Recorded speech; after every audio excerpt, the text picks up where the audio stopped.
भाई, ये सीन सुकून तो मिला देखकर, लेकिन ये बहुत पहले ही हो जाना चाहिए था।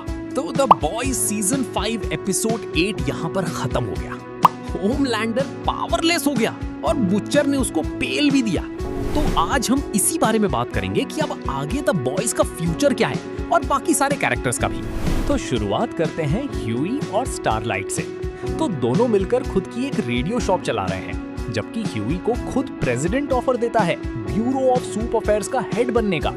लेकिन हमारे कैम्बल भाई उसको रिजेक्ट कर देते हैं, जबकि उसकी गर्लफ्रेंड यानी कि एनी प्रेग्नेंट है और अपना भाई सरकारी नौकरी को लात मार रहा है। खैर, अब ये दोनों साथ हैं और शादी भी करने वाले हैं। फिर वही एमएम अपनी एक्स वाइफ से फिर से शादी कर लेता है। लेकिन कॉमिक्स में ये सब नहीं होता, बल्कि सारे बॉयज में सबसे ब्रूटल डेथ उसी की होती है। जब बुचर सारे सूप्स को मारने निकल पड़ता है तो एमएम के अंदर भी वी होता है।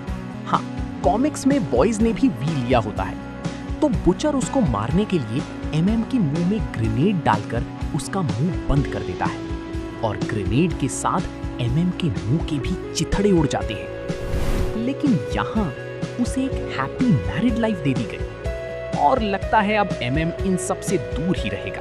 और वहीं किमिको अब यूरोप चली गई है, जैसा उसने फ्रेंची से वादा किया था। और बॉयज में सबसे सैड एंडिंग किमिको को ही मिली। लेकिन कॉमिक्स में ऐसा नहीं होता। कॉमिक्स में बुचर फ्रेंची और किमिको दोनों को उनके फ्लैट में बॉम्ब लगाकर मार देता है। लेकिन यहाँ भी किमिको का फ्यूचर पीस में तो नहीं जाने वाला। वो मेकर्स के लिए एक स्ट्रॉन्ग पॉइंट है। आगे आने वाले शोज जैसे कि वॉट राइजिंग या द बॉयज मैक्सिको, जब भी किसी स्ट्रॉन्ग कैरेक्टर की जरूरत होगी तब किमिको जरूर अपीयर होगी। उसे ऐसे सेटअप करके मेकर्स के पास बहुत सारे ऑप्शंस होंगे उसे यूज करने के। फिर आते हैं बुचर पर। तो उसका कैरेक्टर आर्क होमलैंडर के मरते ही पूरा हो गया था। उसका जो मिशन था होमलैंडर को पेलने का, वो पूरा हो गया। तो अब उसका और जिंदा रहने का कोई रीजन नहीं है। हाँ, बस वो जो सोचता था कि सारे सूप्स मरने चाहिए, बस वो ही पूरा नहीं हुआ। लेकिन ये कॉमिक्स में भी पूरा नहीं होता।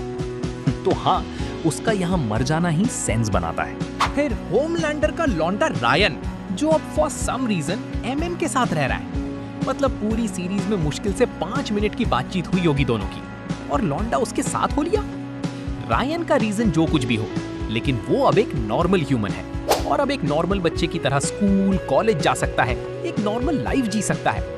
लेकिन अगर इतना पावरफुल ब्लड एग्जिस्ट करता है तो आगे शोज में इसको फिर से वी देकर पावर दे सकते हैं, और ऐसा होने के चांसेस बहुत ज्यादा हैं।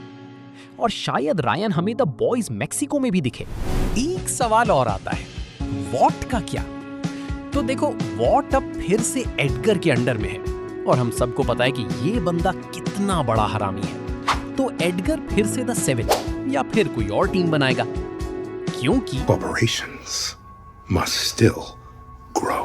और उस टीम में हो सकता है सोल्जर बॉय हो, क्योंकि सोल्जर बॉय अभी भी होमलैंडर के रूम में पॉड में सोया हुआ है और मेकर्स उसका यूज वॉट राइजिंग में करेंगे ही। और हाँ, उसी टीम में जोई भी होगी ही, क्योंकि एडगर उसे अपनी पोती मानता है और उसके पास ट्रांसलूसेंट का बेटा भी था।